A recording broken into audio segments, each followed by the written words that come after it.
evening, ladies and gentlemen, and welcome to the Mahoning Drive-In Theater, the largest single-screen drive-in in the United States. We're certainly glad you could be with us this evening, and don't forget the concession stand is open with all kinds of great things to eat and drink.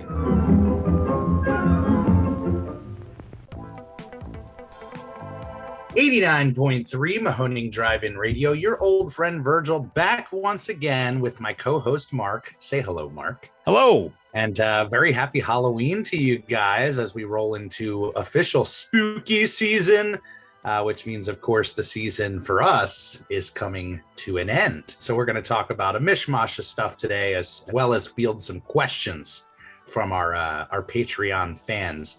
Which, speaking of, Mark, why don't you tell the people about Patreon? For me, it is the way for us to stay in contact with you guys and really get a piece of the Mahoning in the off season. So if anybody hasn't heard us ramble about Patreon, it is something we came up with at the beginning of this season as honestly an additional income stream, but also as a way to do a little bit more for the folks who wanted to, help us out. And it's a mix of things. Sometimes it is Patreon exclusive podcast episodes where we are a little looser in those episodes and we field questions or topics or things suggested by the Patreon folks.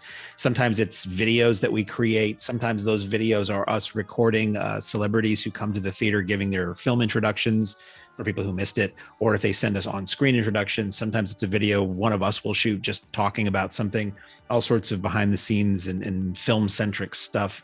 We'll post old ads. I do this flashback series where I find old ads for the Mahoning dating back to literally the weekend we opened, and discuss, the movies that were shown and the little facts about the movies and all this other stuff. And it's just a fun, like, value added extra thing that we do. And there's no plans on slowing down in the off season. You might think because the theater's closing, that will shut down too, but actually, no, we will actually have more time to put into Patreon in the off season. We had planned to do a lot more during the season, but we're all just busy nearly 24/7 running the place. It was a little leaner than I had hoped it would be, but once October 31st at 2 a.m. rolls around, we're going to have a lot more time to put into Patreon. In addition to Patreon, if you don't know how Patreon works, it's a subscription service where you put in your financial info and they once a month will deduct from whatever you choose as your income source, either $4.99, $9.99, or $19.99. Each of those levels gives you different content. Each level up gives you all the content the previous level had, plus a little bit more. The top level is Simplex, which has nothing to do with the disease and everything to do with our projector names. And that is, I know, I swear I had posted about Simplex on Facebook once, and we got some spam message saying how to solve herpes herbally. It's like, at first I thought, what does this have to do with anything? And then somebody pointed out, well, Simplex is the brand of projectors we have. E7 is the model number. Our Simplex level at the highest, you get a discount for purchases made at the theater. We may see if we can work that out with our web store that's coming too. If we can get a discount on that, that would be kind of cool. And also you get free monthly screenings where we run rare things from the vault. And what we're planning to do in the off season is continue those free monthly screenings, but do that online, screening rare video content electronically for those who are members. So it's fun. If you go to patreon.com/Mahoning Drive-In, you can find all the info and participate or not if you choose. It's also a way to hear this podcast. I always post those as open to the public through the Patreon page. You can hear us through anchor.fm/Mahoning Drive-In or Spotify or Apple Podcasts or any number of sources, but we also just post them on the Patreon page. And it's beyond fun. It started as, like you said, a kind of side venture to what we do, an addition like the radio show, like the pre-show that we do on the lot, but putting that out there to the world. And it's been insanely rewarding. The amount of love that we get for this podcast is pretty overwhelming. It's one of those situations. We actually have international listeners to this podcast. It might only be one person in each of these other countries, but I see the breakdown and it's like, hello, Australia. That's awesome. Hello, Austria. Well, and the main thing that I hear is it's refreshing and rewarding to hear people talk about something that they're so passionate about, and it crosses over with the audience. We have created a resurgence as far as the love of the drive-in and the culture, and to have kind of a weekly tidbit that you can easily swallow en route to your job or during your workout or whatever it is. It's pretty incredible. And it's something that, like Mark said, going into the off season, we got some really fun ideas as far as spreading the wings with really the creativity in general. Patreon's just a kind of hub for us to launch it, but there's a lot of coals in the fire and a lot of things brewing for the 2022 season. So here's the place to hear it. So I know we have some questions from our Patreon fan base, but why don't we talk a little bit spooky? You know, since it is spooky season. Oh, yeah. We have a very heavy horror lineup throughout the whole entire year, but naturally, when we hit October, we try to go full steam with the horror stuff. So pretty much all we have left is our Tim Burton weekend, which may be over by the time this hits your ears. And then our final weekend, which is Ricci's PCs with Addams Family and Casper on Friday. Janet and Jamie, which is the title of our Mischief Night event, which we're doing Psycho and Halloween 2. And of course, closing out our season with Halloween Night with Dee Wallace, Cujo and the Howling.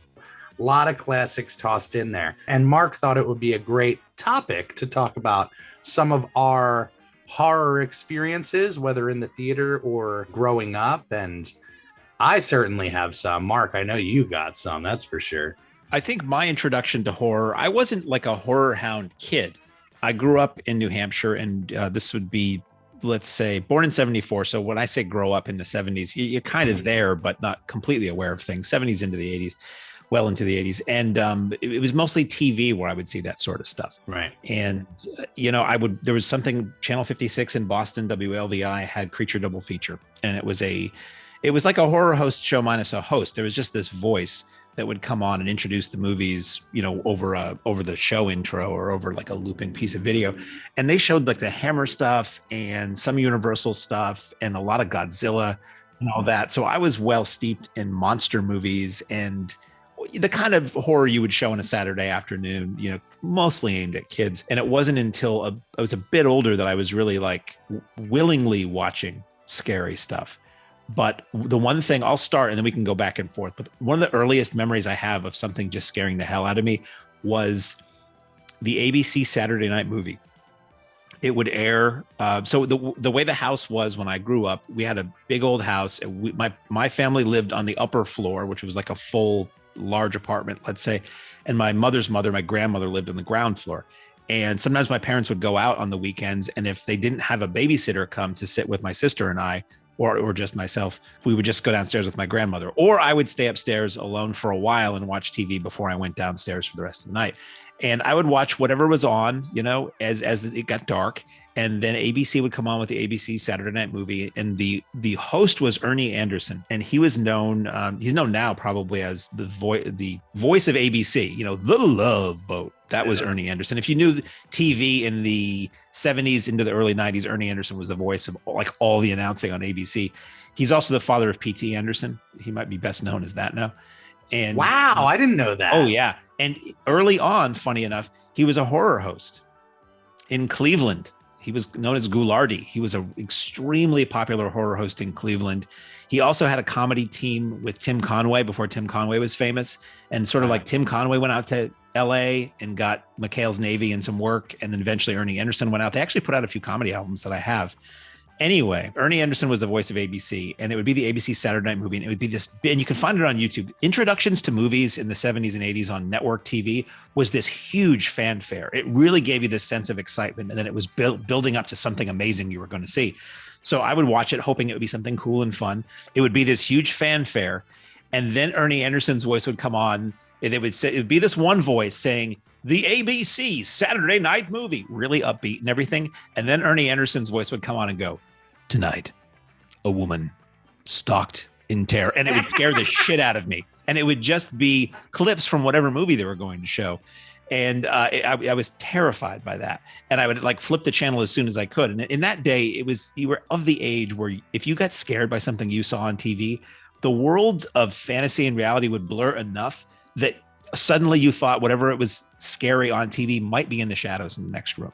Now, nobody has entered the domicile since the sun was up. You'd hear it. It wasn't that big a house, but at the same time, it's going to come out of the TV and kill me. So I have two TV terrifying memories, but I'll go with the one that's similar to that. Now I'm mixing these up because I believe it was actually NBC that aired this, but I saw Prom Night when I was 6 years old on NBC. My understanding is that movie aired on network TV within about 6 months of when it was in theaters back in 1980. I could be wrong. It might have lapsed into 81, but I saw Prom Night on its network TV premiere on NBC. And it starts off with, it's a bunch of kids and they're playing. Oh, cool. Then one of the kids dies, sort of at the hands of the other kids. Yeah. And it traumatized me because I had never seen, that was an era where everything was pretty squeaky clean on TV. And the idea that a kid would die in something you were watching out a window. Yeah. While playing. And it took place in the broad daylight. I was just like, oh my God, this is horrifying. So for some reason, I kept watching it to the end of the movie. And I just remember it being really scary. The sparkly masked, black clad disco killer with his shiny axe. It scared the hell out of me. And I don't know why I watched the whole thing. A lot of people don't like Prom Night now. I really like it, partly because I have that memory of it as being a movie that terrified me as a kid. And then when the killer is revealed, I remember being really sad. Like most of the time, horror movies don't really work on all your emotions because you're a grown up and you just want to see, mayhem and see who's going to make it to the end. But as a kid, certain ones would actually work on my emotions. So that was one. And let me turn it over to you. And then I have another TV based one after that. Well, it's funny because, growing up, I didn't start a horror fan, but I think you hit it on the nose. You kind of become a horror fan and start chasing this feeling that you got of absolute terror. And movies are responsible for really opening up my eyes to the unknown in general. But I grew up a religious kid, going to CCD, getting my communion, all that stuff. And my father always told me growing up about his scariest experience in the movie theater with The Exorcist. He saw it down in the city, and it was right by, I wish I knew the name of the theater, but it was right by the subway, the railroad track, or whatever the case is. And literally the building would start to shake when the train went by. And he said in this screening, people were passing out, people were having to leave, and the shaking of the theater came at the perfect time. So it's just always burned into his brain. So my father, growing up, we used to go to the video store pretty much on a weekly basis. It was the routine to let the kids kind of go around, pick something that they wanted. My parents would pick something that they wanted, and bang, we're kind of set for the night/weekend. And traditionally, I would pick a lot of safe fare, kind of things that were for kids, still kind of weird, but, things that were meant for children. And this particular night, I wish I remembered how old I was. I might have been 10. My father was like, let's get The Exorcist and let's watch it. I had my cousin over. And I think he had this thing where he's like, I'm going to scare the hell out of Frankie, which is my cousin, and kind of get a kick out of that. So we go home, and my cousin is already terrified to watch this movie from the buildup, and he will not enter the room as this movie's starting. And I'm watching it, and as a kid, it's like, all right, starting as a little slow burn. What are we getting into? And then, the meat and potatoes of that movie starts kicking in with the possession of Reagan.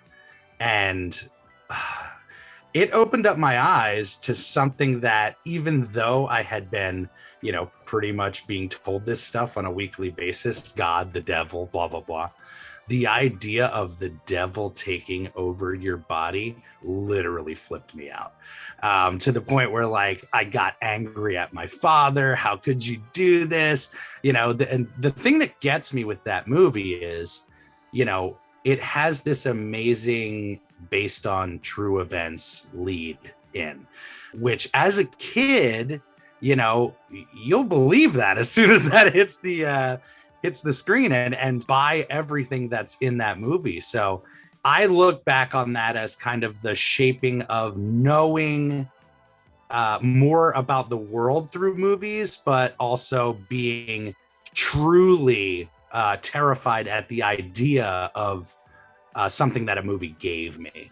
So that's got to be, I think, my number one. I did watch the movie, like there were moments where I remember I'd go running into the other room where my cousin was and, be trying to explain to him what's going on. And it's one of those things that I thank my father for doing, but at the same time is such a crazy curveball to throw to a kid that's used to watching Garbage Pail Kids. I think I saw The Exorcist for the first time with my father as well. Like, he was my guide into so much. It's a rite of passage. And he wasn't a cinephile by any means. Like, he had books about movies, though, which was unusual. He had this book called The Pictorial History of the Talkies, and it was this cool photo book of everything from the earliest sound films up to the early 70s. But there was this, again, the Boston TV stations, those independent stations that always had a movie on every night at 8 o'clock, and then on the weekend afternoons, they ran The Exorcist as part of the Movie Loft, which was this nightly Monday through Saturday, I think. Maybe it was every day, 8 p.m. movie show. And they had all these viewer discretion is advised. And they really built it up too. Like, this is the shocking thing. And the clips they showed were really scary.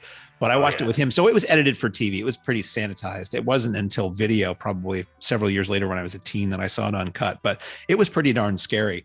And I finally saw it in the theater when they re-released it as the version you've never seen, that director's cut. And when that came out on DVD, there was a commentary with William Peter Blatty, who'd written the book that the film was based on. And it's a fascinating, very creepy commentary. Just his voice is creepy. And he was probably playing it up a little bit too. But he talks about the case that it was based on. And he said one thing in there that I've never forgotten. And he said that there are people who have talked to him about the movie The Exorcist who felt that there was evil woven into the fabric of the film. Like, by watching the film, you were exposing yourself to evil. And that gets back to what I was saying earlier about when you're younger and you're impressionable and you're watching these things and you feel like somehow this fake thing on the other side of a piece of furniture with glass in the front of it that lights up is going to come out and get you. It was the realest thing, like such still. A reality check of like, oh my God, like there is this unknown terror, that it's one of those movies that I think it's probably the easiest one to go to as far as, truly terrifying. And I think that's the reason why, is it just opens up your eyes to the total unknown. And that's horrifying. over the years, I've heard people who don't like The Exorcist or think it's silly or they don't get into it. And I think having a religious background has always helped with that movie. I think if you think all of the religious tenets that are discussed in it are ridiculous or fake, then you might have less of an impact. But to me, it's just good filmmaking. Like, I can never see how people just totally dismiss that film. Yeah, it's incredibly well done. And, again, I think as far as horror goes, it's a masterpiece. And for me, it started this, again, kind of chasing the high situation. That's exactly what it is. Every time we went to the video store after that, it was, let me look in the horror section. Let me see what I can find. It started me going down this rabbit hole of like that 80s horror madness, In that era when all those, now classics were being made, I just wasn't into it. So I remember, again, going back to those nights my parents would go out, a babysitter coming home or coming to my house fresh from seeing Friday the 13th Part 3 in the theater. So she must have shown up at my door at 8 or 9 o'clock as my parents were leaving. And I remember her saying that the movie was funny. Like, I remember her taking the 3D glasses. She ripped the 3D glasses in half and threw them out. And I was just like, oh, I want to keep those because, I was a pack rat and a collector and all that. But I remember her laughing and going, oh, it was so stupid. Somebody such and such happens and then they live and such happens. And I was just thinking, how can you laugh at something as terrifying as that film? Because I had seen the TV ads for it and it looked scary as hell to me. And I always remember a line from that where they were saying, but these are Jason's woods. And I lived near woods and I thought about that all the time. If I was in the woods or near the woods, is there a maniac out there who's going to kill me? So another one for me, TV related again, that really disturbed me at the time. And you watch it now and it really isn't that disturbing. But I stayed up really late one night and I think I've done the research and it might have been something like midnight or 2 a.m. And this would have been when I was probably in like second grade. And when you're that young, your bedtime is usually what, 9 o'clock or something for most kids. I don't know what it is now, but back then that seemed to be roughly, I think I remember talking my parents into letting me go to bed at 9 because that's, I wanted to at least get a taste of primetime TV before I had to go to sleep. But all the shows are on at 8. So I usually could make it till 9. So it was one night, my mother was asleep on the couch in the same room we had the TV. I was in a chair opposite that. And it was WPIX out of New York, which is a great channel for another independent station for movies. And they had the Late Show or the Late Late Show. And it was William Castle's I Saw What You Did from the early 60s, which is the basic story of this movie is a couple of teenage girls are having a sleepover. Their parents aren't there. And they just start pranking people by saying, I saw what you did and then I know who you are. And they pick the wrong person to do that to. They call up John Ireland, who has just murdered Joan Crawford. And he figures he takes the call as read. Oh my God, somebody knows that I just killed this woman and I need to find them. So the movie is basically about an adult male hunting down and trying to kill little kids who are home alone. And again, the concept that an adult would try to kill a kid was completely foreign to me and terrifying.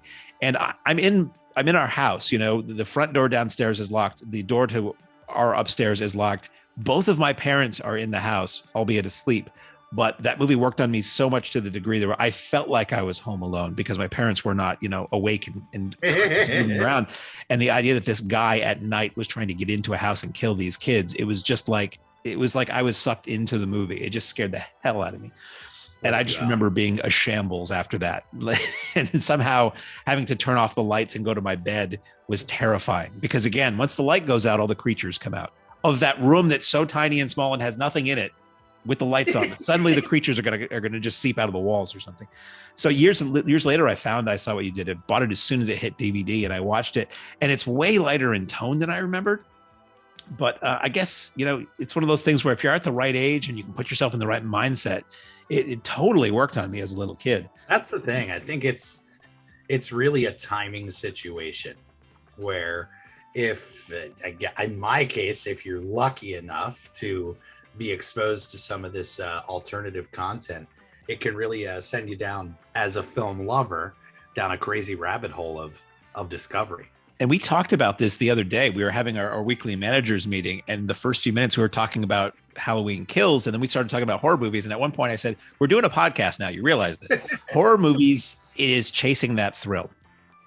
You see a few early on that scare you and you want to get scared again. But the problem is the more you see, the more you get used to the tropes and you just get used to it. And I mean, I don't know when the last time I saw a horror movie that scared me was.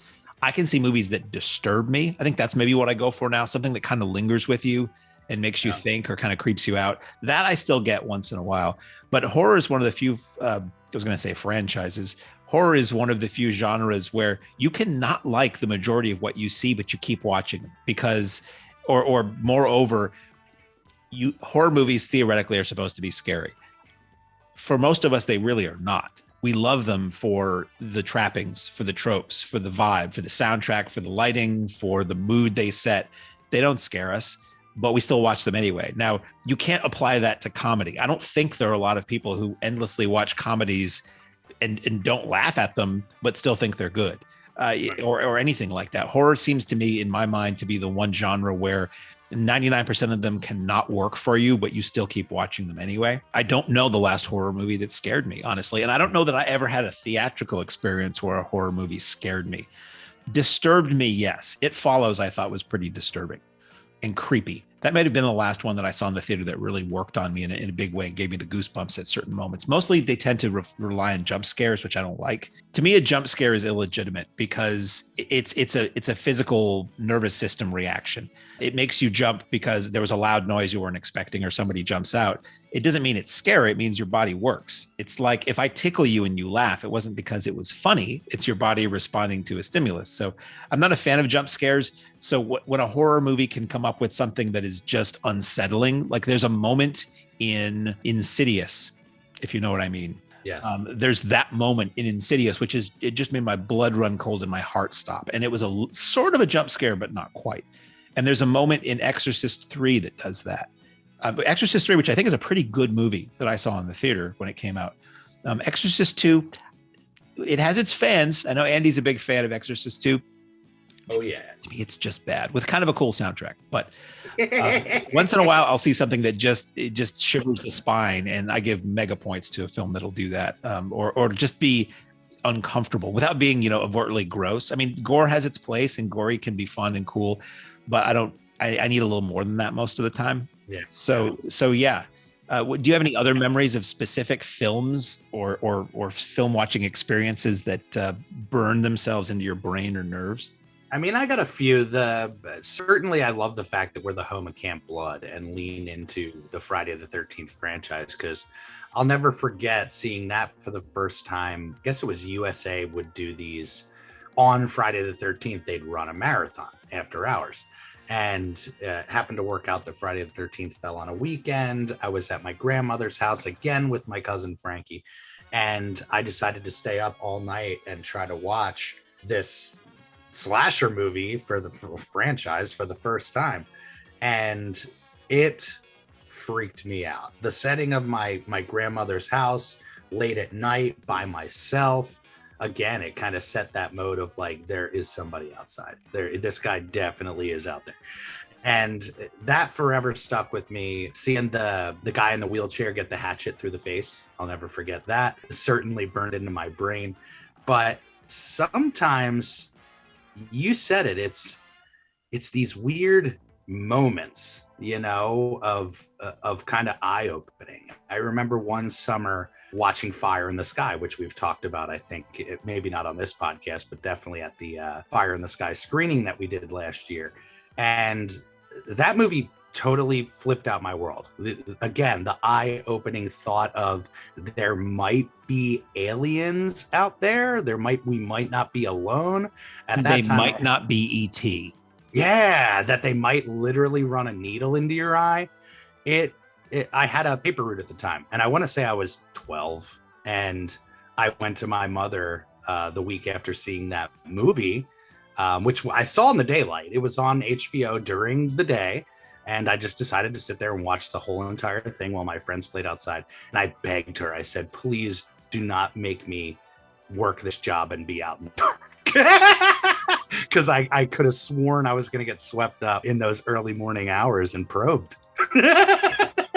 For me, similar to that, there was a TV movie from the 70s called The UFO Incident. And it was about Betty and Barney Hill, which was this New Hampshire couple who experienced missing time and then went under hypnosis and recounted this alien abduction story. And it had James Earl Jones and Estelle Parsons in it. And again, this was one of those Channel 56 8:00 movies that I watched with my father. And because it had taken place in New Hampshire, it was even scarier. So I was watching this thing and they recount their memory. And if you watch it now, it's probably very, very innocuous, but it's nighttime. They pull the car over, their headlights strike this alien standing there. And then it's them, being probed and all that stuff. But it was just terrifying. And it made me think, when I was driving on or being driven on these country New Hampshire back roads after that at night, it's like, what if wrong right? That's one of the things that has always terrified me. It's like an image that will give me goosebumps, is the idea of suddenly there's something in my headlights, whether it's a Bigfoot or a guy standing there. There's a moment in the movie The Sentinel from the 70s. Did you ever see that? Yes. Oh my God. That's a good flick. I'd love us to run that at some point. There's this moment where this woman is walking through this old creepy house and that's in the dark, the power's gone out or something, and her flashlight hits the semi-decomposed, sort of zombified body of her father standing there staring at her.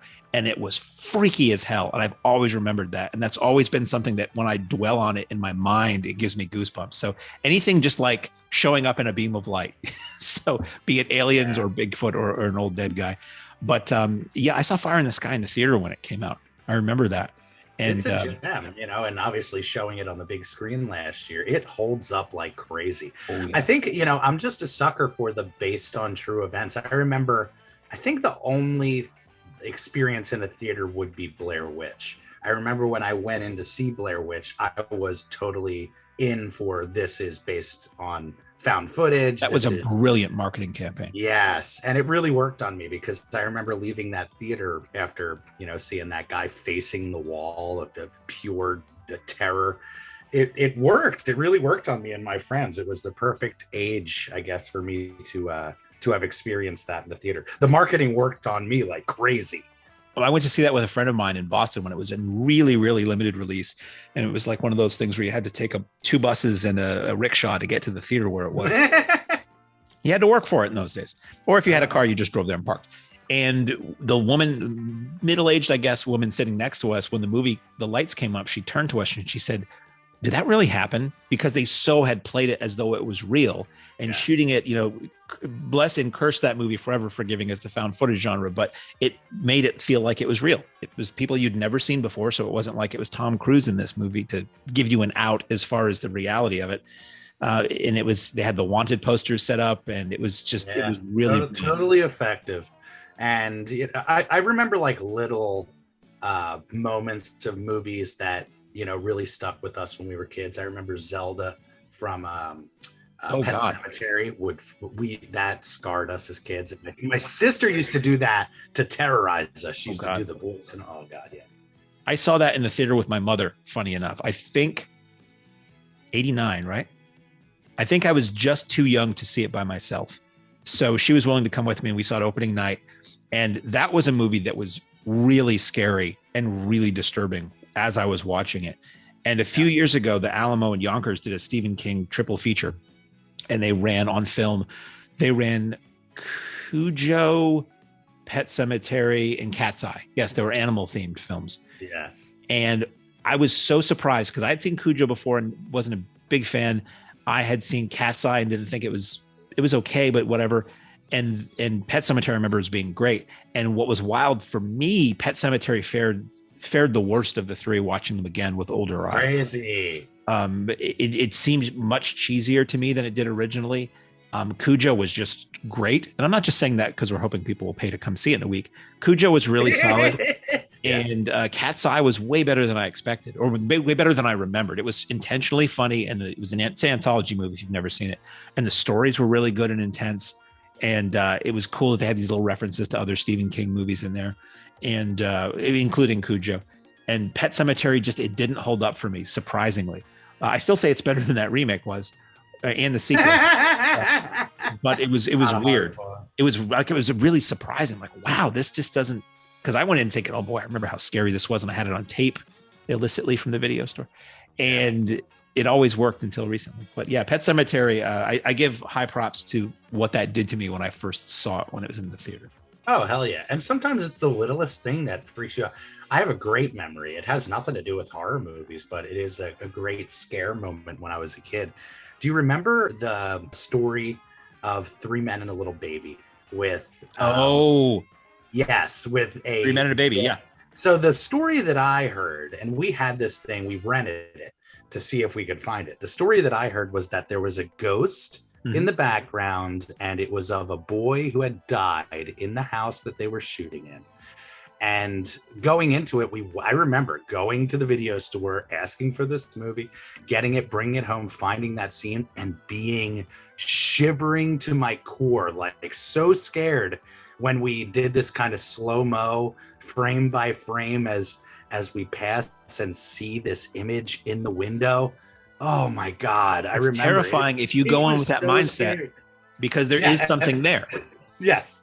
And the best thing is, I think the week later, Oprah, my mom was watching Oprah, and they were talking about how it was just an old standee of Ted Danson in a top hat. Ted Danson, yes. So, but man, that worked on me, and is one of those things that just for me, it was like the Bigfoot footage. Like what it must have been like for people with the Bigfoot footage. Well, speaking of like, Bigfoot, oh God, there it is. 2 things. First of all, I remember that happening, and I remember Entertainment Weekly publishing a still of it and explaining what it was, and that it was this standee, and it's like, it wasn't a haunted apartment. They shot that in a soundstage. It's just, but if anybody wanted to come up with a great reason for people to go and start renting and buying that movie, it worked. We would have never wanted to see that movie if it weren't for that. It reminds me of the story about, there's a moment in The Wizard of Oz where allegedly you see somebody hanging from a noose in the background. We did that, definitely. And if you have that in your head, you can buy it. And in reality, it's like a bird or something that was on the set. But it was supposed to be like a stagehand or a munchkin or somebody that, like any urban legend or rumor, on the playground, it evolves over the years. But it was supposed to be somebody scarier the more you talk about it. And it's just like, first of all, how would somebody not have seen that before they said action? And second of all, on the giant screen, you think that would have been noticeable over the years. Speaking of Bigfoot was one of those things when I was a kid. I grew up with the Leonard Nimoy hosted show In Search Of that was produced in the 70s into the early 80s. It was syndicated in one of the Boston stations, Channel 4 WBZ. They used to run it like Saturday afternoons, Sunday afternoons, right around the time I'd be watching those horror movies and stuff. And it's cool. I have it on DVD now. There's a company called VEI in Canada that released the entire series that are remastered at a really good price. And it's fascinating because some of it is overtly creepy. Some of it is, goofy and silly. Some of it's about, can we communicate with plants? But that's I think actually the first episode. The Bigfoot episodes are great. And there's something I saw on Channel 4. Now, it could have been one of the many Bigfoot documentaries of the era. I always remembered it as a long episode of In Search Of, but it probably wasn't. But there was this sequence where these people were on an expedition somewhere in the Pacific Northwest, camping, hunting, whatever. And it was, some white guys and Native American guides and all that, set in a contemporary time. But it was a sequence where allegedly Sasquatches attacked their cabin. So it was sort of day for night, pretty dark in the woods. There's this, rustic cabin and all these crazy, scary Bigfoot screams and just like rocks coming out of nowhere, just pummeling this place. And it was, and again, it was allegedly, it really happened. So it was another one of those things that always made me a little edgy when I was out in nature or in the woods. Yeah. Am I going to get taken by Bigfoot? Last weekend, Val and I were in the Catskills and we were driving a lot of really rural, beautiful roads. And I kept saying, I just want to see something. I want to see a bear. We did see a bear briefly. I want to see a bear. I want to see a Bigfoot. He doesn't have to even wave. I just want to see a Bigfoot like somewhere. And when I literally was in like the Pacific Northwest on a cross country trip years and years ago, that's what I kept saying to my friends who I was with. I just kept looking out the windows into the woods. I just want to see a Bigfoot. He doesn't even have to look at me. He doesn't have to meet my gaze. But that was the thing when I was a kid. The In Search Of, those speculation shows about UFOs and the paranormal and ghosts and the Amityville Horror. Oh my God. I saw the Amityville Horror on TV when I was a kid. And that came out in what, 79? Yeah. So this would have been probably right when it was first hitting TV broadcasts.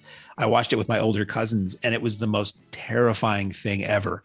Now that's a movie a lot of people think is silly and laughable now, but I still like it because I remember how much it scared me as a kid. The idea that there was this weird pair of glowing eyes outside a window and the walls would bleed and that Get Out voice still makes my blood run cold and gives me, thinking about it gives me goosebumps. And the idea, even now, the idea that I could be anywhere in a house in the middle of the day and that voice might pop up and say that. It's pretty terrifying. I got no qualms with getting out. I will take the window. I will go up the chimney. I'll spider walk backwards down the stairs. I'm out of that house forever. It's yours. Thank you. Sold. Yours. Amityville. That was such a phenomenon in its day. And I later read the book and it was scary as hell too. Yeah. I mean, I think it's all been pretty heavily debunked at this point, but it doesn't mean it's not a good story. You know what would be great? We want to hear your guys' stories of your childhood and being freaked out. Mark, why don't you tell them we've been doing this really fun addition to the show where you guys can call in and leave a voice message for us. And they've been going really, really well. We love hearing from you guys. And this is a really fun topic. I feel like everybody has these moments from their childhood. So feel free. Mark, why don't you give them the info so they can give us a ring? So if on the internet, you go to anchor.fm/Mahoning Drive-In, you can leave a voice message. There's a button that says message. And if you click on that, it will pop up with a little button to hit record. And you only can record about 59, 60 seconds at a time. So if you keep your eye on the counter and you want to split it up into multiple messages, I will cut those together into one big long one. So no worries about that. And yeah, we would love to hear from you. In general, any kind of drive-in memories, any kind of talk about the drive-in you currently go to, you used to go to, wacky stories, memorable stories, heartwarming stories, anything like that. But in this case, if you want to tell us, it doesn't even have to do with the drive-in. What are some movies that scared you as a kid? Or as an adult, what are some movies that scared you or memorable, scary experiences? Sometimes you have a story of somebody who goes to see a movie and somebody pranks them at just the right time. Or like your father's story of the theater shaking. The only way it would be better is if he was watching Earthquake. But the theater shaking during The Exorcist, that's just, oh boy, that's amazing. So yeah, please leave us a message and we will include them in the next episode. Now, all on one super horror showcase. Over 4.5 hours of non-stop all-scare terror. Starring Christopher Lee, Lex Barker, John Ashley, and the all-dead inhuman creatures from the tombs of doom. Chiller Carnival of Blood. Go to see Chiller Carnival of Blood in Super Creature Color, rated GP. Yeah, speaking of hearing from the fans, why don't we jump into some fan questions? Absolutely. So we usually save these for the Patreon shows, but let me give you a little taste of what this is like. So I'm just going to read these as we have them here, even if they may be redundant, because if you're not a Patreon member, you haven't heard these questions. From John Connolly, no relation to the man who was shot alongside JFK. What dream title that y'all haven't gotten around to showing yet, but be it for rights issues, difficulty, finding prints, or whatever? So what's a dream title we haven't played? We always say Star Wars out of the gate. Yeah. We would love to play Star Wars, any of the Star Wars films, but we can't. Lucas has forever had a shutdown on those unless you're playing the special editions under very, very rare allowable circumstances. We just can't play those. In that same vein, Willow. We can't play Willow because it's a Lucasfilms title and it's just not available. I want to see Man Mardigan up on that big screen. Kara! I want to see it all. We talked about it last week. I don't know if that was a Patreon thing, but the Poseidon Adventure. That is forever a title that I will go after and ask every film collector that we come in contact with, do you have this movie? Because infamously, the studio does not have any existing prints, and we love that movie, Borgnine. If you haven't, so we shouldn't assume everybody listens to every episode, but without being redundant, we have joked for a few weeks now because our friend Rick at the Beacon Diner restaurant just up the street we were talking about Ernest Lives, which we just had as an Ernest P. Worrell, Jim Varney double feature of Ernest movies, and he said Ernest Lives. You're going to show some Ernest Borgnine movies, and he jokingly. He's like, he made a lot of good films. And we're like, he did. And then we started joking that it was going to be called Borg 9, and it would be a 3-night, 9-film Ernest Borgnine retrospective. And it ain't hard to fill 9 slots with good Ernest Borgnine films. No, he's got a ton. I'm surprised. Every time we wind up showing one, it's like we've crossed one off that list of 9. We showed the black hole. That's right. One. We're gonna get to our personal Borg 9. Leave us a message. What are your Borg 9? I would love to see my favorite movie ever, Cannonball Run, on our screen. Yeah. Prints rights are a little weird.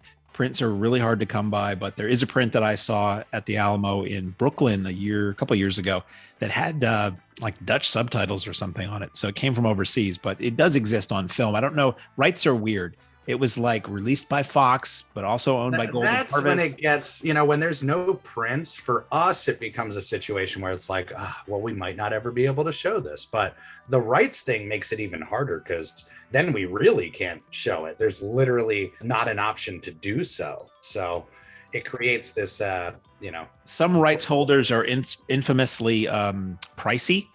The early American International Pictures, AIP films, like I Was a Teenage Werewolf, I Was a Teenage Frankenstein, that stuff. The rights holder for those allegedly has always wanted to charge just more than anybody really could. It wouldn't be financially viable if you had to pay $1,000 or $2 to show a film. You might not make that back to do a show, let alone with us. You want to show 2 generally. The Toho films, the Toho Godzillas for the longest time were very, very expensive to run. Thus, hardly anybody did. There's a few that have slipped through the cracks that are owned by Sony and things like that, where rights here are Sony, so we can do that. And for me personally, the Russ Meyer movies, I would love to see some of those. I mean, they're not PC anymore, but a lot of his stuff is just, if there are prints, the rights holders, again, from my understanding, charge quite a bit, and it just makes it hard to justify it, taking a chance on something like that. Yeah, that's the thing. It can be such a gamble and just not make sense to run it. 2 that have been on the calendar and we haven't been able to do: Hellraiser. Hellraiser right now has some licensing rights tie-ups where Hellraiser's not showable, but that would crush on the Mahoning screen. And the early Peter Jackson stuff. We were talking about trying to do the early Peter Jackson stuff because we love it.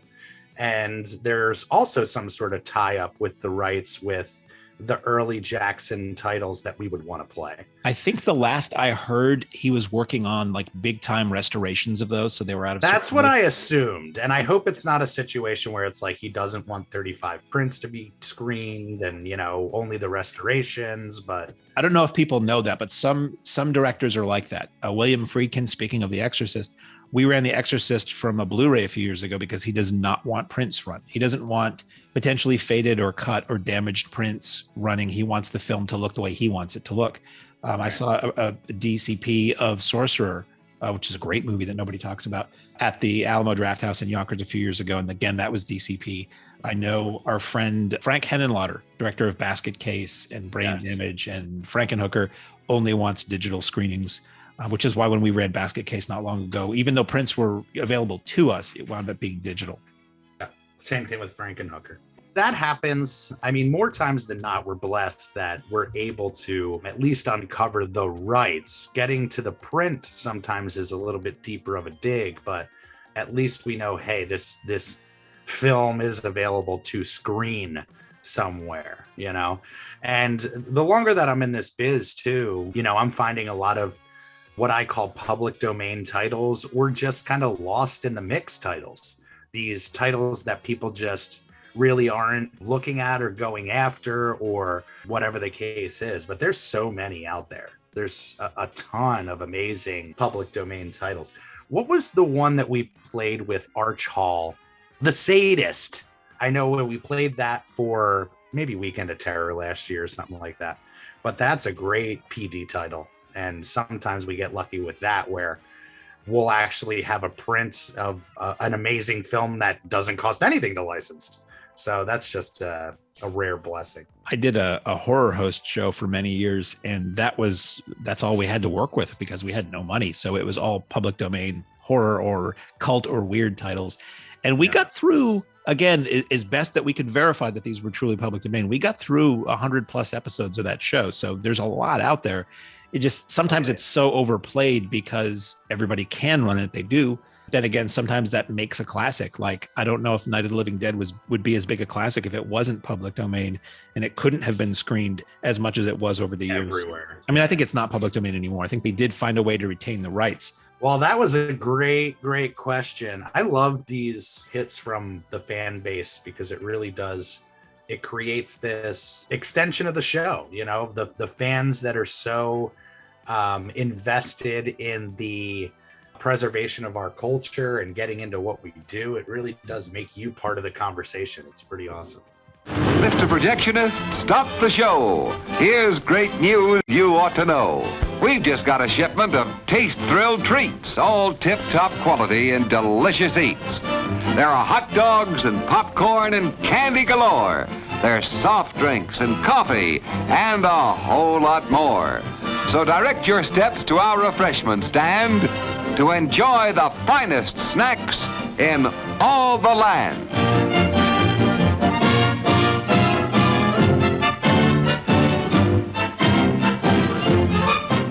Well, surprise, surprise, guys. We got the king in the house. Jeff, say hi to the folks. Hi, folks. How you doing this afternoon? Super good to have you.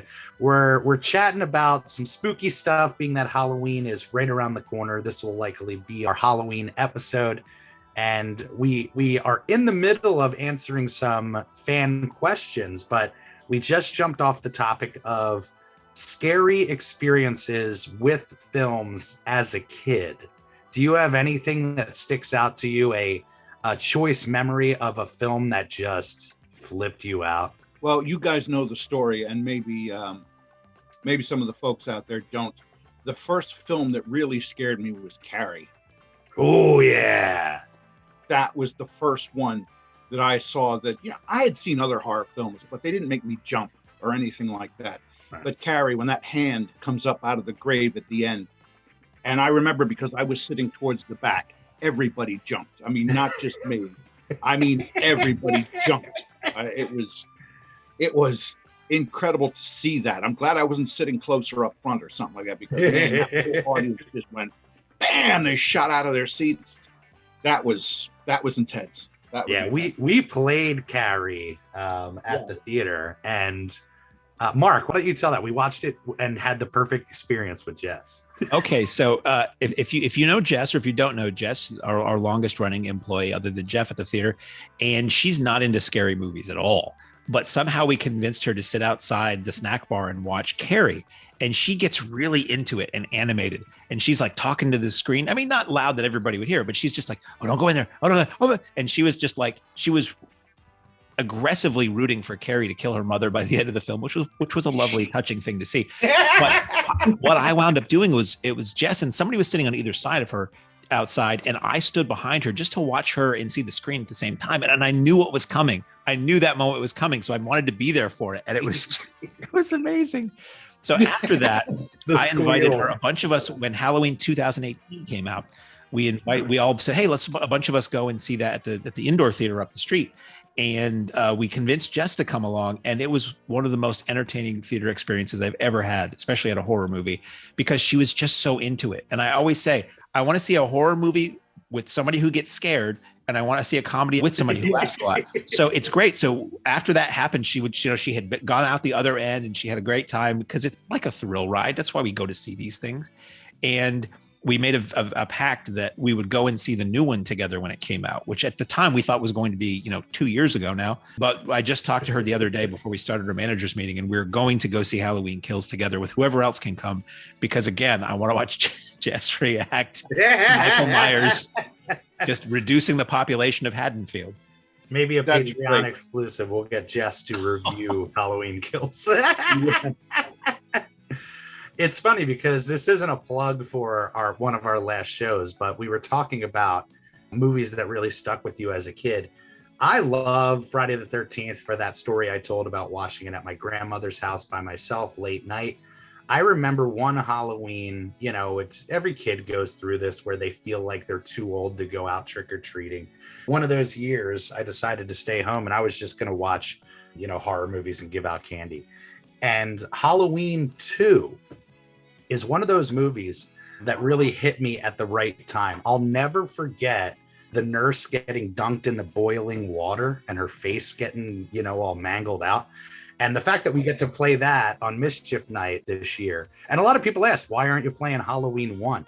Everybody's playing Halloween 1. And to be honest, Halloween 2, that's my jam. There you go. Yeah. But why don't we jump back into some of the questions? We got anything else from the fans? Oh, we have so much. Albert Mariotti says, if you were to write and direct a movie that takes place at the drive-in, what would it be about? That's a funny question, because I think two of the three of us have attempted doing that once. And recently we got an email with a full-length feature script from someone inspired by our issue with the solar company and the Joe Bob Jamboree, in which Joe Bob and Darcy save the drive-in from not only a developer, but also demons and vampires and monsters that come up out of the mouth of hell in the middle of the drive-in. So somebody's already started doing it. And it's wild to read a script that you are in. Virgil and I are named in this script. And it's somebody who's clearly never met us, just only probably based on a video they saw of us online. And it's so funny to see yourself saying words that, I don't know, it's wild. So years ago, I did come up with an idea for a film set at a drive-in. My idea was, it's a drive-in that's down on its luck. It's called Drive-In 77, would be. And it was a drive-in that was down on its luck. And these local kids who love hanging out there and watching goofy movies want to help save the drive-in. So their plan is to break into the local hoity-toity indoor theater, steal a print of Star Wars the night before it opens, so that the drive-in can have it and run it and make a lot of money. That was my idea. I don't know if I think it might be a special feature on the documentary DVD, but I had a script called Ironically at the Drive-In that I wrote in college that, strangely enough, is kind of similar to Mark's, where down on its luck drive-in gets threatened to be closed down when a big multiplex moves in right down the road, which was kind of the fate of the Bucks County Twin. And this ragtag group of buddies kind of come up with ways to sabotage the shows at the indoor theater for the gain of the drive-in movie theater. And there's some parts of that script that are really, really great, relationship stuff, things like that. But it was also at a time when I was really into hangout movies and, movies that really just kind of had these fun, funny moments. But I talked to Andy, gosh, it might have been Sunday, so only a couple days ago, about a loose short that I worked on last year. It might have even been 2 years ago, that takes place at the Mahoning. And we're putting on a big horror event, as we do. And one by one, the crew starts to get killed off in creative ways at the theater. Projectionist gets hung up by 35 millimeter film. One of the crew in the concession stand gets dipped into the fryer. Somebody gets run over by the lawnmower. Really kind of slashery stuff. But the hook for this script, which I think, after talking to Andy, it might be really fun as like a comic book, just to kind of rev up the engine as something that might be able to be shot. But the hook is, I read a story years ago, and Jeff, I'm pretty sure I shared this with you. Teenagers were going to the drive-in back in the day. One of the friends is in the trunk of the car. They pull into the drive-in, and somebody comes up revving behind them and smashes into the car. Engine catches on fire. They can't get the kid out of the trunk, and he burns alive. So this turn in the movie is that very much like You Let My Boy Drown in Friday the 13th. It's You Let My Boy Burn. You couldn't save my boy years ago. All these ideas are copyright 2021. Yes, because these are going to happen. But I would say that I think would be something that I would love to see through to fruition, because it's more up our alley, I think, than what my original concept of At the Drive-In would be. This would be just a pure kind of excuse for some killer kills, which is what I look for in horror movies. So, right. Jeff, have you ever thought about a movie about the drive-in? Yeah, Haunted Projector. Ooh, yeah, I like that. Yeah, the sprockets rip the hair out of your head, which has happened. Ooh, yeah. They touch the wrong part, they get electrocuted. Yeah. The door slams shut on their head while they're trying to thread it, and it crushes their head.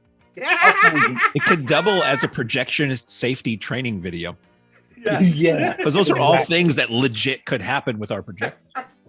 Exactly. But yeah, I thought about that. The possessed projector. I like that a lot.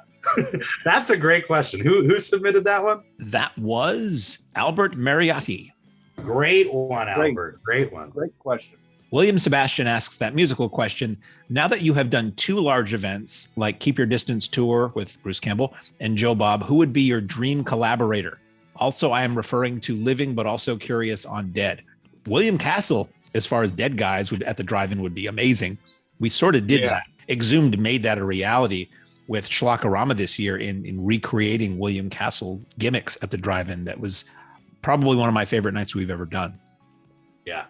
If we open it up to people that are dead, geez, could you imagine having Hitchcock at the drive-in, experiencing what the drive-in is all about? That's the thing I really would love is, bringing some of these people that truly would appreciate what we're doing. And we're very lucky with most of the guests that we bring in. They're incredibly like-minded. They just want to be there. They just want to be a part of what we're doing. And it's a really kind of mutual love. But Elvira, Jeff and I have talked about Elvira every single year for the last couple of years. That would be a humongous get. I think that's one that our fan base would absolutely eat up. When you talk about genre fans or genre stars, we've been so blessed to get so many incredible staple genre stars. Yes. But even looking into next year, there's a couple that we got that we think might be able to happen. The downside with these big events, as you guys probably know, is they're humongous investments. They're also big gambles. I mean, bringing in Elvira, that's not a huge gamble. We could almost guarantee that would be a sellout event, but it's a big gamble in that we have to put up so much guarantee money and jump through hoops to make these really big events happen. It's really nice that we have now established the annual of the Jamboree. That's a nice, huge event. And I think maybe trying to do one more I teased it, but like there's one that I'm gonna try to go after this year. And if you know me and you know the drive-in, it's one that I've been trying to go after for years. So hopefully we can make that happen this year. I don't know, Mark, what do you think? Is there anybody where you're like, oh, we gotta get them? Some stuff we've talked about fantasizing before. John Carpenter. If we could do a Carpenter weekend, have him come out and have his band play, that would be pretty amazing. Legend. Goblin would be another one. If we could show Argento films and have, Claudio Simonetti or Goblin play under the screen. I guess it always ties in with something like that. Something musically related would be kind of cool. The words he used were a collaborator. Now, the other events like Joe Bob and Joe Bob was to a huge degree, a collaborator on that show. The Bruce Campbell was more, it was a thing he was doing, and we and Exhumed built a big show around it. I like the idea of collaborating. I like the idea of guest programmer, having somebody, a director or an actor, either like what was done to a degree with Tarantino and Go-Go, where we have them pick which of their films they would like to show, or flat out just say, okay, Clint Eastwood is picking 2 of his favorite movies to show, and maybe he'll send a little video that we play in front of each one as to why. Like when you have guest programmers on TCM, something like that would be really fun. It'd be the coolest thing ever. Sure, if you get into that where it's, they don't have to physically come out to the lot, they can curate a night or something like that. Which, yeah, like you said, that's pretty much the vein that we were going into with the Tarantino night. It's probably the closest we've gotten to that type of event. Anyone, Jeff, that you're thinking where you're like, oh my gosh, this is a must? No, because the only thing person I could think of is dead. Vincent Price. Oh. Whew. You just couldn't get any better than that. Unfortunately, he's been gone several years now. I do love Vincent Price immensely, as does Beth, actually. So a Vincent Price weekend would be tremendous. And his daughter is very active in the fan and repertory screening community. So I'm sure if not having her come out to speak, to do a video intro or something might be really cool. Yeah. She's got a book about life with her father. That would be excellent. Make this food special could be something from one of the Vincent Price cookbooks. I mean, there's so much the Vincent Price weekend. He did so much over such a long period of time between film and TV and theater and recordings. And God, I mean, he does the voiceover in the Thriller song. I mean, he was amazing. Everything. Yeah. Yeah. That's a great one. Well, that's a great question. Certainly we can say we got some stuff on the back burner for next year. Right. Our whole thing is, just like we've done so incredibly well over the last couple of years, just aligning ourselves with really great genre stars that the fans want to come out and meet. Even going over the calendar of this year, it's nuts, the opportunities that folks got at the Mahoning. Atreyu, leader of the squad, the Kyoto brothers. The list goes on and on this year. It's just ridiculous. Yeah. Savory barbecue beef. Go ahead, fix a sandwich for yourself. Just look at that pure prime beef simmering in that special tangy barbecue sauce. Make a big one, like you do for the customers. Customers? Uh-oh. Well, somebody got it. Have to fix yourself another. Savory barbecued beef. There's still plenty for you at the Refreshment Center. Hiya, hiya, hiya. They're shrimply delicious. Hiya, hiya, hiya. You'll go for that mouth-watering, taste-tempting, meaty shrimp mixture all wrapped up in a crispy noodle jacket. It's a treat you can't beat. So come on, join the folks that are getting fresh, crispy Flavo shrimp rolls now at the snack bar. They're shrimply delicious.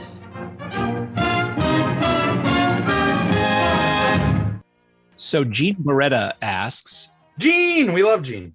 Yeah. Speaking of plans that are afoot, there's some talks with Gene Beretta that's going to make your wig flip when you hear him. He says, can you discuss plans you have for the off season on Patreon? Now, we did a little earlier. The idea with Patreon is in the off season, will probably an amount of it will be a lot of material we gathered during the season, but we're just too busy to post. A lot of pictures, a lot of videos, a lot of audio.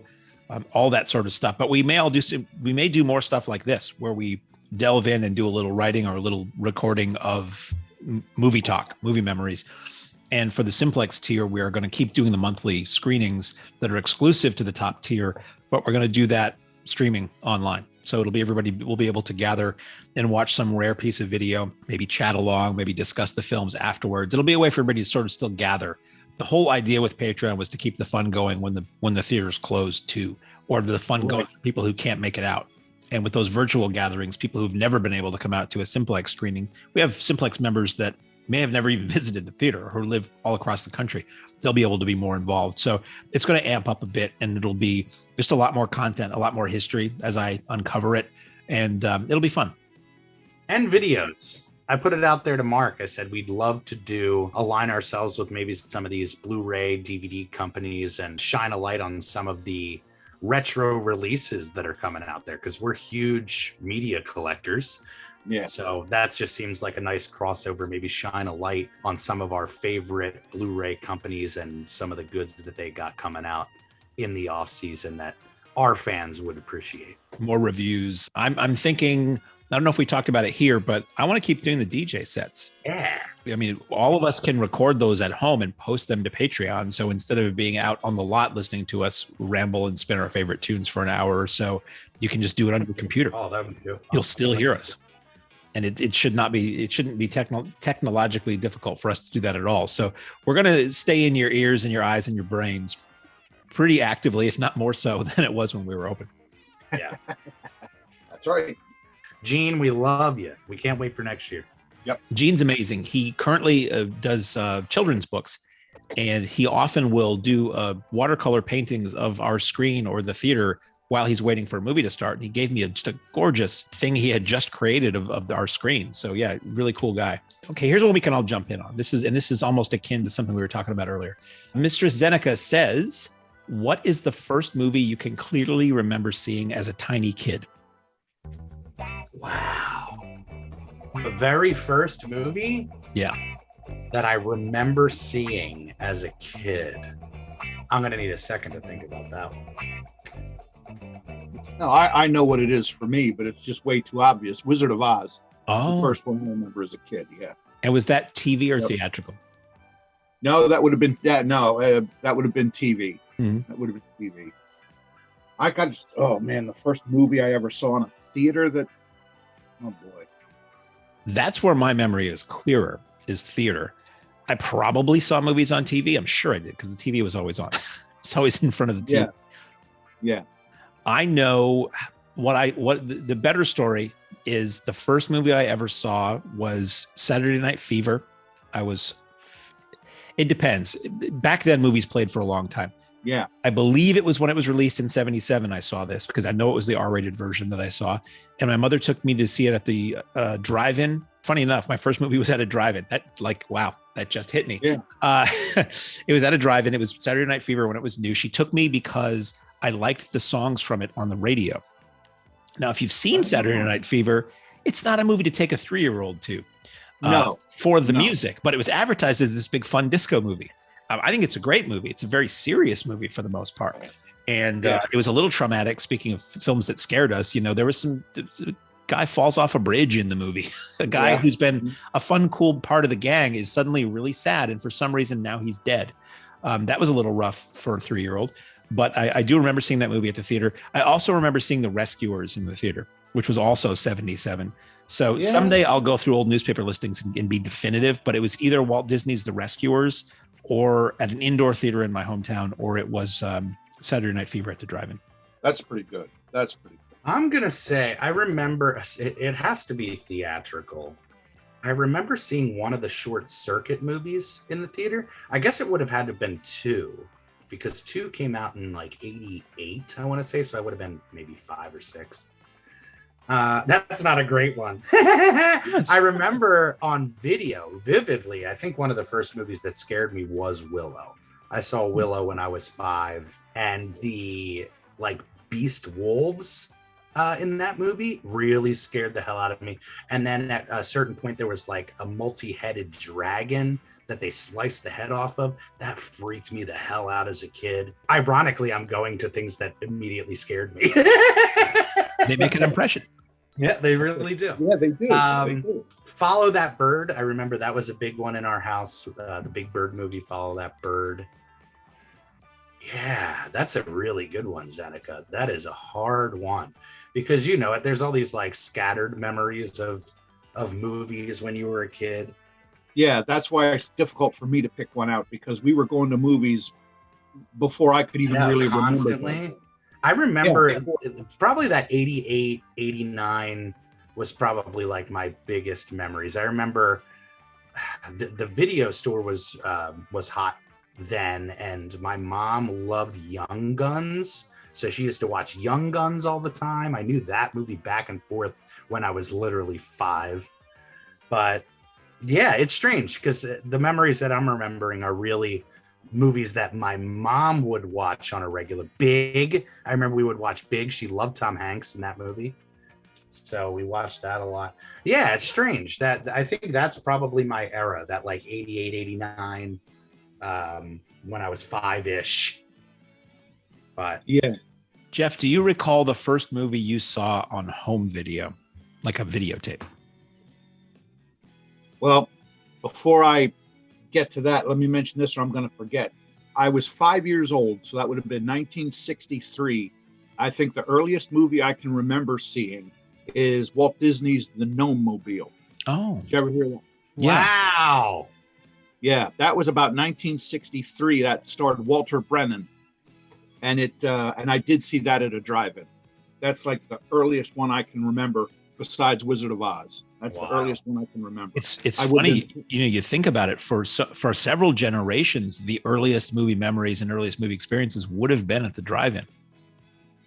Yeah, for the most part, because it was an easy place to take little kids where they could be contained. Yeah, and kind of misbehave if they needed to. Right. And I was always very well behaved. I mean, I loved sitting in the back of the car and watching the people walk around, watch them go into the concession stand, come out again, watch the movie, watch the intermission reel. And then my dad would take me to the concession stand, and I didn't care that I was in my pajamas. It just didn't register. It didn't matter. And those are the things I remember.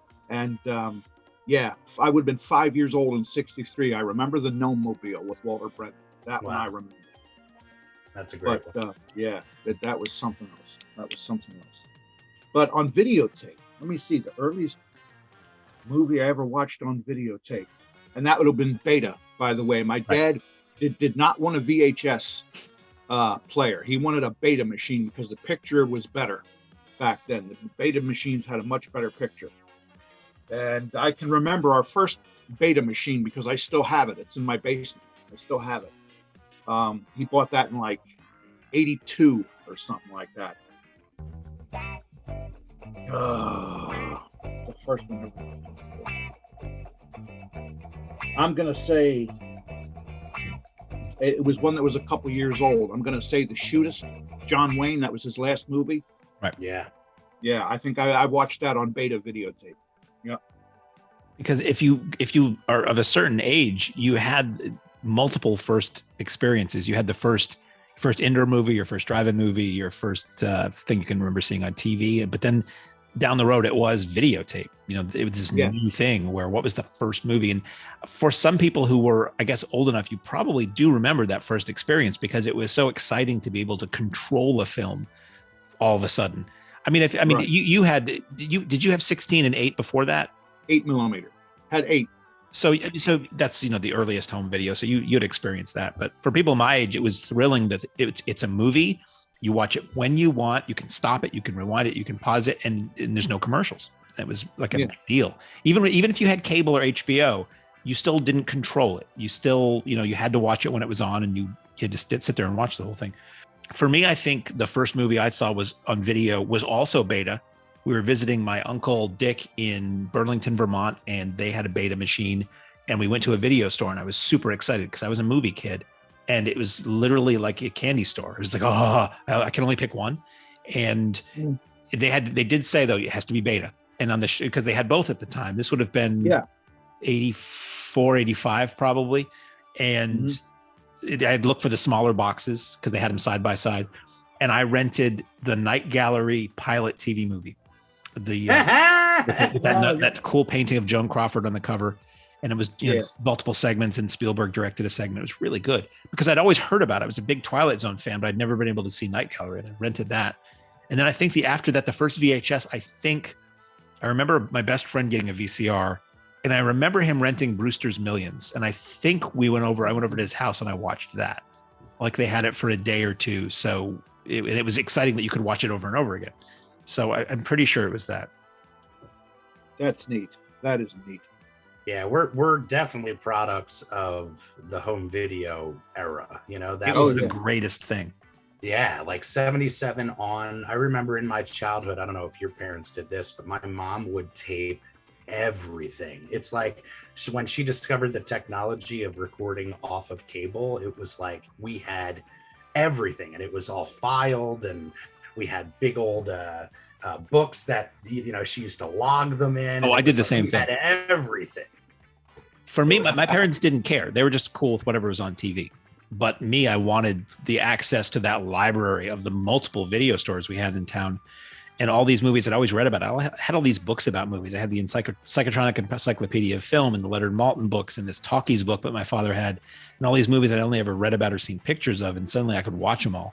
So it was insane. I mean, if you had lived in a bigger city, you still probably had theaters that played these things in repertory, but where I lived, that was just not going to happen, aside from Disney reissuing movies every so many years. But even by then, by the time I got a VCR around 87, I don't think they were really doing much in the way of the reissues anymore. I think it petered out around that time, because I remember seeing Cinderella and Pinocchio and all that stuff in theaters as a kid.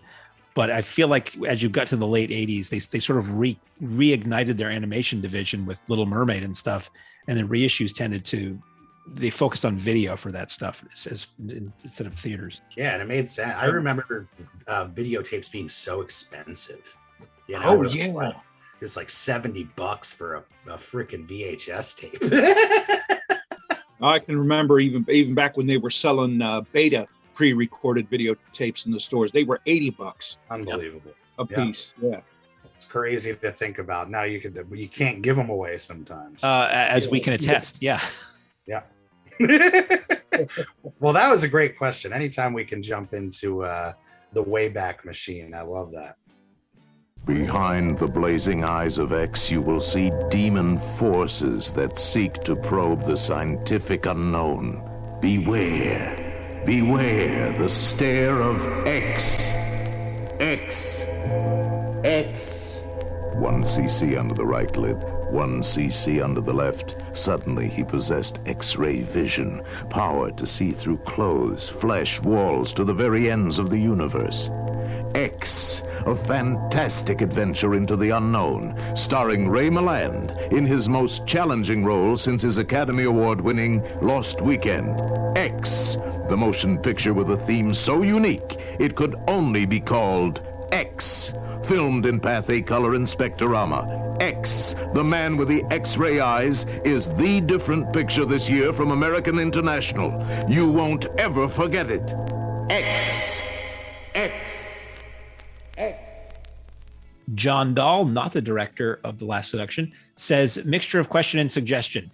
How do you think about potential events when they step out of the retro 35mm both branding? Do the connections back to that, such as new trauma screenings relating heavily to their iconic 80s run, play a major role?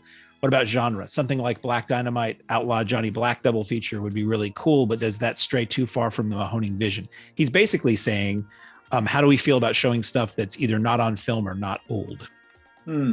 Well, we've dipped our toe into the not old. I think if it's the right title, we've done It, the new It.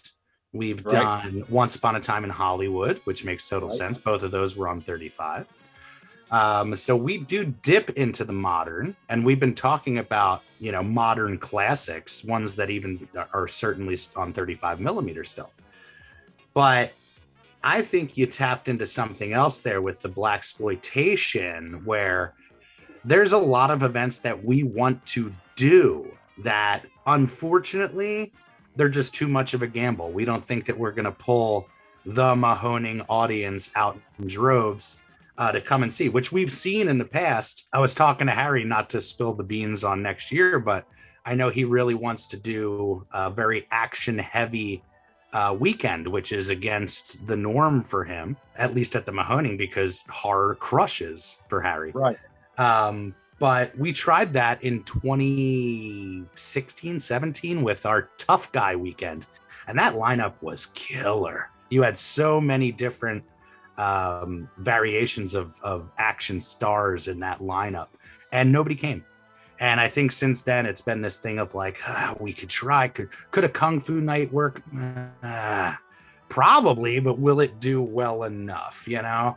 So that's what I think the bigger issue is, you know, obviously we don't want to show anything that's not on 35. When we do our bookings, if it's not available on 35, it's pretty much not for us. But right, you know, as far as spreading our wings into different, more eclectic genres, hell yeah, we want to do that. But as far as a business model, we just don't know how lucrative that would be.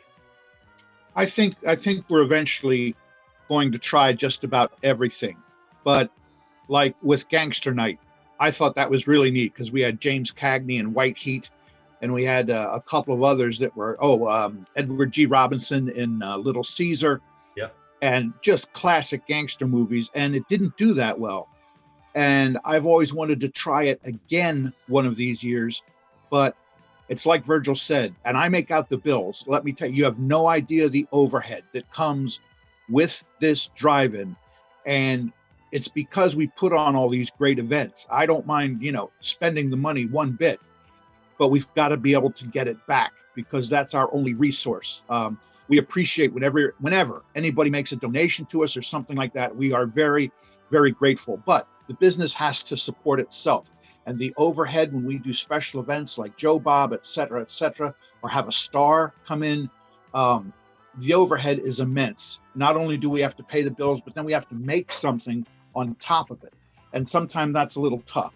So if something doesn't do well, like a Gangster Night, or like when Virgil says we're toying with a Kung Fu Night, it's because we're just not quite sure that it's going to work. But I think eventually we will try just about anything, you know, down the road. Yeah, when we get more comfortable, we dream about those nights that we can really, you know, cut loose, try something out, you know, and yeah, not have to go in with such a worry, which, you know, we know those days are coming. But yeah, for sure, I got to give a shout out to John too. John has been such a loyal Patreon, beyond Patreon member, loyal member of the family. He's been at the theater so often this year, and even jumped on the mic and did a DJ set for us. So, John, you rock. And he created some amazing Patreon Simplex member exclusive buttons for our screenings that we hand out to every new member who shows up at one of those screenings, based on something that's become a cult favorite as part of the pre-show, which we won't talk about. You got to be there. You got to be there. Yeah. So yeah, John's super cool. When we did a Kung Fu movie for one of the Patreon screenings, he brought in this huge bag of martial arts DVDs for us to give away as door prizes, which is super, super generous of him. He rocks. And Mark, you don't know it, but he dropped off a bag of patches that it says the Mahoning 35ers, almost like the San Francisco 49ers. He has on the top the logo on it, which is genius. It says "Born Outsider, Drive Insider." Oh, so good. It's great.